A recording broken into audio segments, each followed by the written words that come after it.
నాటి తెలంగాణ సాయుధ పోరాట వీరవనిత చిట్యాల చాకలి ఐలమ్మ బహుజన ఆత్మ గౌరవానికి ప్రతీకగా నిలిచిందని మెదక్ ఎంపీ రఘునందన్ రావు అన్నారు. సిద్దిపేట జిల్లా దుబ్బాకలోని చాకలి ఐలమ్మ విగ్రహానికి పూలమాలలు వేసి జయంతి శుభాకాంక్షలు తెలిపారు.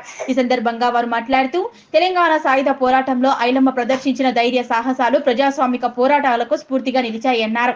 భూమి కోసం భుక్తి కోసం వెట్టి చాకిరి నుంచి విముక్తి కోసం సాగిన తెలంగాణ సాయుధ పోరాటంలో ఐలమ్మ పౌరుషం తెలంగాణ అస్తిత్వాన్ని ఆత్మ గౌరవాన్ని చాటి చెప్పాయన్నారు. తెలంగాణ మట్టిలోనే పోరాట తత్వం ఉందని చెప్పడానికి ఐలమ్మ జీవితమే నిదర్శనమని, హక్కుల కోసం ఐలమ్మ చేసిన ఆత్మగౌరవ పోరాట స్ఫూర్తితో తెలంగాణ ప్రజల హక్కుల సాధన కోసం పోరాడిన మహిళ చాకలి ఐలమ్మ అని కొనియాడారు.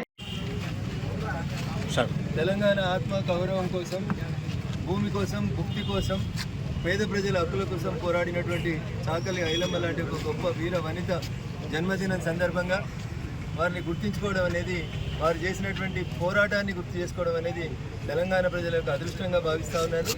ఖచ్చితంగా భూమి కావాలని, భుక్తి కావాలని, పేదోడికి ఆత్మగౌరవం కావాలని ఒక మహిళ అయినప్పటికీ కూడా గ్రామాల్లో ఉన్నటువంటి పెత్తందారులకు వ్యతిరేకంగా పోరాడి తెలంగాణ ఉద్యమానికి ఒక చుక్కానిలా, ఒక దిక్సూచిలా నిలబడిన చాకలి ఐలమ్మ పోరాట స్ఫూర్తిని దేశవ్యాప్తంగా ఉన్నటువంటి మహిళా సోదరి మనందరూ కూడా గుర్తు తెచ్చుకోవాలని ఈ సందర్భంగా తెలియజేస్తూ, వారి జయంతి సందర్భంగా తెలంగాణ సమాజానికి అంతటి కూడా చాకలి ఐలమ్మ జయంతి సందర్భంగా శుభాకాంక్షలు, అభినందనలు తెలియజేస్తా ఉన్నాను. జై హింద్, జై తెలంగాణ.